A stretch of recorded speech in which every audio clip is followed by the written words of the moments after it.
आर्या और रोहन की कहानी। आर्या एक शांत स्वभाव की लड़की थी जिसकी नीली आंखें उसकी सबसे बड़ी पहचान थी। कॉलेज में उसके कई दोस्त थे, लेकिन दिल से वो अक्सर अकेला महसूस करती थी। एक दिन इंस्टाग्राम पर स्क्रॉल करते हुए उसने एक प्रोफाइल देखा, रोहन_smile95। एक साधारण लड़का जिसकी तस्वीरों में कुछ खास नहीं था, लेकिन उसकी आंखों में सच्चाई झलकती थी। आर्या ने उस प्रोफाइल को फॉलो कर लिया।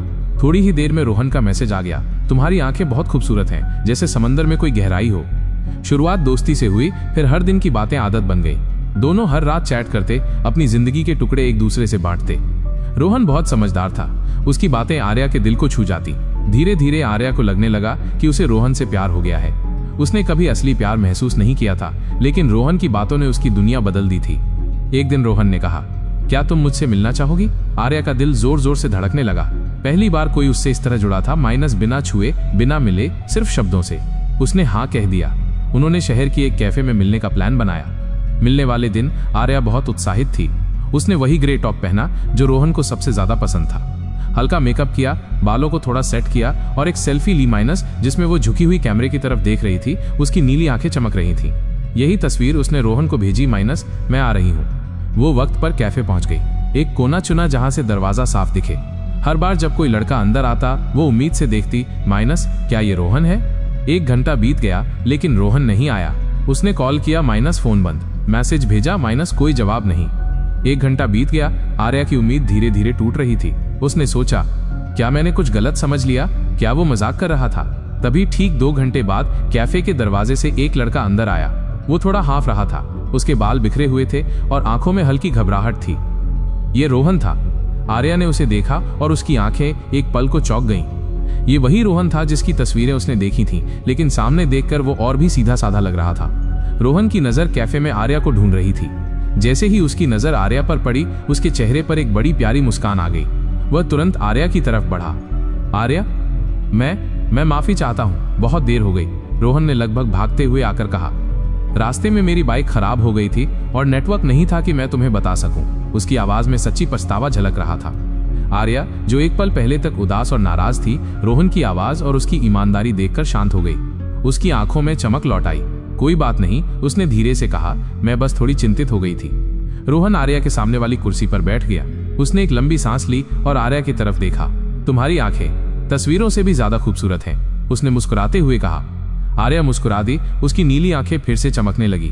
पहली बार उस कैफे में 2 घंटे के इंतजार के बाद आर्या को लगा कि उसका अकेलापन अब खत्म हो रहा है। रोहन ने अपना हाथ आगे बढ़ाया, तो अपनी कहानियां शुरू करें। और फिर बातों का सिलसिला शुरू हुआ जो उनके फोन पर शुरू हुआ था, अब सामने आंखों में आंखें डालकर जारी था।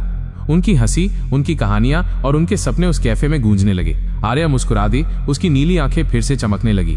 पहली बार उस कैफे में 2 घंटे के इंतजार के बाद आर्या को लगा कि उसका अकेलापन अब खत्म हो रहा है। रोहन ने अपना हाथ आगे बढ़ाया, तो अपनी कहानियां शुरू करें। और फिर बातों का सिलसिला शुरू हुआ जो उनके फोन पर शुरू हुआ था, अब सामने आंखों में आंखें डालकर जारी था। उनकी हंसी, उनकी कहानियां और उनके सपने उस कैफे में गूंजने लगे। कुछ हफ्तों बाद आर्या और रोहन हर दिन मिलते। रोहन की बातें पहले की तरह ही आर्या के दिल को छू जाती। आर्या को लगने लगा कि उसे अपना सच्चा प्यार मिल गया है। एक दिन रोहन कुछ बुझा बुझा सा लग रहा था।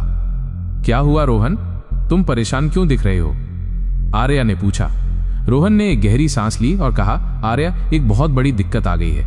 मेरी बहन की तबीयत अचानक बहुत खराब हो गई है और उसे तुरंत ऑपरेशन की जरूरत है।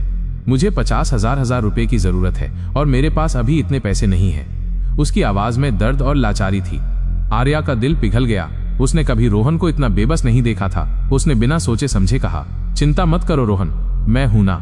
मेरे पास मेरी सेविंग में कुछ पैसे हैं, मैं तुम्हें दे दूंगी। अगले ही दिन आर्या ने अपने बैंक खाते से 50,000 रुपए निकाले और रोहन को दे दिए। रोहन ने उसे गले लगा लिया और कहा, तुम मेरी जान बचा ली आर्या। मैं ये एहसान कभी नहीं भूलूंगा, मैं तुम्हें जल्द ही वापस कर दूंगा। आर्या को लगा कि उसने दुनिया का सबसे अच्छा काम किया है। लेकिन उस दिन के बाद रोहन धीरे धीरे बदलने लगा। उसके फोन आने कम हो गए, मैसेज का जवाब देर से आने लगा। आर्या जब भी पैसे के बारे में पूछती, वो कोई न कोई बहाना बना देता। 1 हफ्ते बाद रोहन का फोन स्विच ऑफ हो गया और वो अचानक गायब हो गया। आर्या ने उसे हर जगह ढूंढा, उसके दोस्तों से पूछा, लेकिन रोहन का कोई अता पता नहीं चला। आर्या को समझ आ गया कि उसे धोखा दिया गया है। उसकी नीली आंखें जो पहले खुशी से चमकती थीं, अब आंसुओं से भरी थीं। अकेलापन जो पहले एक एहसास था, अब एक कड़वी सच्चाई बन चुका था। प्यार का उसका सपना टूट चुका था और उसकी जगह एक गहरा घाव रह गया था। आर्या को समझ आ गया था कि उसे धोखा दिया गया है। उसकी नीली आंखें जो पहले खुशी से चमकती थीं, अब आंसुओं से भरी थीं। अकेलापन जो पहले एक एहसास था, अब एक कड़वी सच्चाई बन चुका था। प्यार का उसका सपना टूट चुका था और उसकी जगह एक गहरा घाव रह गया था। उसने रोहन से संपर्क करने की बहुत कोशिश की, लेकिन वो जैसे जमीन खा गई हो। आर्या ने खुद को संभाला, लेकिन उस धोखे ने उसके दिल पर एक गहरा निशान छोड़ दिया था। 6 महीने बाद जिंदगी धीरे धीरे पटरी पर लौट रही थी। आर्या ने खुद को अपने दोस्तों और काम में व्यस्त कर लिया था। एक शाम वो अपनी सहेली प्रिया के साथ शहर के एक बड़े शॉपिंग मॉल में खरीदारी कर रही थी। वे हंसते हंसते एक कपड़ों की दुकान से बाहर निकल रही थी कि तभी आर्या की नजरें सामने से आते एक जोड़े पर ठहर गईं। उसका दिल एक पल के लिए जैसे धड़कना भूल गया। ये रोहन था, वही रोहन जिसने उसे 50,000 रुपए ठगे थे और फिर गायब हो गया था। वो बेफिक्र होकर हंस रहा था और उसके साथ एक खूबसूरत लड़की थी जिसका हाथ उसने कसकर पकड़ रखा था। रोहन के चेहरे पर वही प्यारी सी मुस्कान थी, वही आंखों में सच्चाई की झलक जो कभी आर्या को इतनी अपनी लगती थी। वो उस लड़की के साथ ठीक वैसे ही बातें कर रहा था जैसे कभी आर्या से करता था, माइनस प्यार भरी, दिल को छू लेने वाली। आर्या एक पल के लिए वहीं जम गई। उसके सारे पुराने जख्म फिर से हरे हो गए। गुस्सा, दर्द और विश्वासघात का एहसास एक साथ उमड़ आया। प्रिया ने आर्या के चेहरे पर आया बदलाव महसूस किया। आर्या, क्या हुआ? तुम ठीक हो? प्रिया ने पूछा, लेकिन आर्या कुछ बोल नहीं पाई। उसकी नीली आंखें जो कभी समुद्र की गहराई जैसी थीं, अब बदले की आग और अविश्वास से भर गई थीं। रोहन और वो लड़की उनके पास से गुजर गए। रोहन ने एक बार भी आर्या की तरफ नहीं देखा, जैसे वो उसे जानता ही ना हो। आर्या को लगा कि जैसे किसी ने उसे फिर से धोखा दिया हो। इस बार सिर्फ पैसे का नहीं, बल्कि उसके भरोसे और उसकी भावनाओं का। आर्या को लगा कि जैसे किसी ने उसे फिर से धोखा दिया हो। इस बार सिर्फ पैसे का नहीं, बल्कि उसके भरोसे और उसकी भावनाओं का।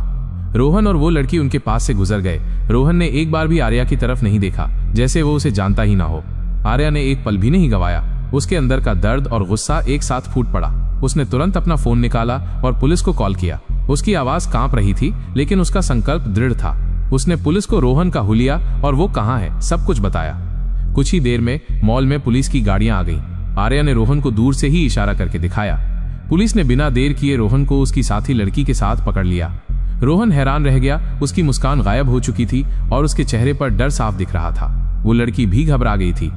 पुलिस ने रोहन को हिरासत में ले लिया और आर्या को थाने ले जाया गया ताकि वो अपनी शिकायत दर्ज करा सके। थाने में पुलिस अधिकारी ने आर्या से सारी जानकारी ली। जब आर्या ने 50,000 रुपए के धोखे के बारे में बताया तो पुलिस अधिकारी ने एक गहरी सांस ली। मैडम, हमें अफसोस है कि आपको ये सब झेलना पड़ा, पुलिस अधिकारी ने कहा। लेकिन ये रोहन कोई मामूली धोखेबाज नहीं है, ये कुख्यात अपराधी है। अधिकारी ने आगे बताया, ये एक ऐसा आरोपी है जो सोशल मीडिया पर कई लड़कियों को अपने जाल में फंसाता है। ये उनसे दोस्ती करता है, प्यार का नाटक करता है और फिर किसी न किसी बहाने से पैसे ऐंठ लेता है। इसके खिलाफ पहले भी कई शिकायतें दर्ज हैं। ये लड़कियों के भरोसे का फायदा उठाता है और फिर गायब हो जाता है। आर्या ये सुनकर सन्न रह गई। उसकी आंखों के सामने रोहन की सारी मीठी बातें, उसके प्यार भरे मैसेज और उसकी झूठी परेशानियां घूम गईं। उसे एहसास हुआ कि वो अकेली नहीं थी, बल्कि रोहन ने न जाने कितनी लड़कियों की भावनाओं और पैसों के साथ खिलवाड़ किया था। उसकी नीली आंखों में अब आंसू नहीं थे, बल्कि न्याय की एक नई चमक थी। उसे खुशी थी कि कम से कम अब रोहन पकड़ा गया था और शायद कोई और लड़की उसके जाल में फंसने से बच जाएगी। आर्या ये सुनकर सन्न रह गई। उसकी आंखों के सामने रोहन की सारी मीठी बातें, उसके प्यार भरे मैसेज और उसकी झूठी परेशानियां घूम गईं। उसे एहसास हुआ कि वो अकेली नहीं थी, बल्कि रोहन ने न जाने कितनी लड़कियों की भावनाओं और पैसों के साथ खिलवाड़ किया था। उसकी नीली आंखों में अब आंसू नहीं थे, बल्कि न्याय की एक नई चमक थी। उसे खुशी थी कि कम से कम अब रोहन पकड़ा गया था और शायद कोई और लड़की उसके जाल में फंसने से बच जाएगी। न्याय की राह। पुलिस ने रोहन के खिलाफ पुख्ता सबूत जुटाए। आर्या की गवाही और अन्य पीड़ित लड़कियों की शिकायतों ने रोहन के धोखेबाज इरादों को साबित कर दिया। उसके सोशल मीडिया अकाउंट्स की जांच की गई, जिससे उसके धोखाधड़ी का पैटर्न स्पष्ट हो गया। रोहन के पास अपने बचाव में कहने के लिए कुछ नहीं था, क्योंकि उसके कारनामे बेनकाब हो चुके थे। कई सुनवाइयों के बाद अदालत ने रोहन को धोखाधड़ी और विश्वासघात का दोषी पाया। उसे कड़ी सजा सुनाई गई, जिससे उसे अपने किए की कीमत चुकानी पड़ी। ये सिर्फ आर्या के लिए ही नहीं, बल्कि उन सभी लड़कियों के लिए एक जीत थी जिन्हें रोहन ने ठगा था। रोहन के जेल जाने से सोशल मीडिया पर ऐसे जालसाजों के लिए एक कड़ा संदेश गया। कहानी की सीख। आर्या ने इस अनुभव से बहुत कुछ सीखा। उसने समझा कि ऑनलाइन पहचान पर आंखें मूंद कर भरोसा ना करें। सोशल मीडिया पर लोग अक्सर वो नहीं होते जो वे दिखते हैं। किसी पर भी भरोसा करने से पहले उसकी सच्चाई और इरादों को परखना बहुत जरूरी है। भावनात्मक और वित्तीय जाल से बचें। जब कोई रिश्ता बहुत तेजी से आगे बढ़े और उसमें तुरंत पैसों की मांग शामिल हो तो सतर्क रहना चाहिए। सच्चा प्यार या दोस्ती कभी आर्थिक मदद की शर्त पर नहीं पनपती। अपनी अंतरात्मा की सुने, अगर कुछ गलत लगे तो उसे नजरअंदाज ना करें। शक होने पर सवाल पूछना और पीछे हटना ही समझदारी है। धोखाधड़ी की रिपोर्ट करें। अगर आप या कोई परिचित धोखाधड़ी का शिकार होता है तो चुप ना रहें। पुलिस को सूचित करना न केवल आपको न्याय दिलाने में मदद करता है, बल्कि दूसरों को भी ऐसे धोखेबाजों से बचाता है। आर्या ने अपनी जिंदगी में एक नया अध्याय शुरू किया। वो अब पहले से ज्यादा समझदार और आत्मनिर्भर थी। उसकी नीली आंखें अब और भी गहरी थीं, लेकिन उनमें अविश्वास की जगह अनुभव और हिम्मत की चमक थी। उसने सीखा कि कभी कभी सबसे गहरे घाव ही सबसे बड़ी सीख देते हैं, और ये भी कि खुद की सुरक्षा और आत्मसम्मान सबसे बढ़कर होते हैं। ये कहानी आपको कैसी लगी? अगर आपको हमारी कहानी अच्छी लगी हो तो हमारे चैनल को लाइक, कमेंट और सब्सक्राइब कर लें, ताकि हमारी कहानी आपके पास सबसे पहले पहुंचे।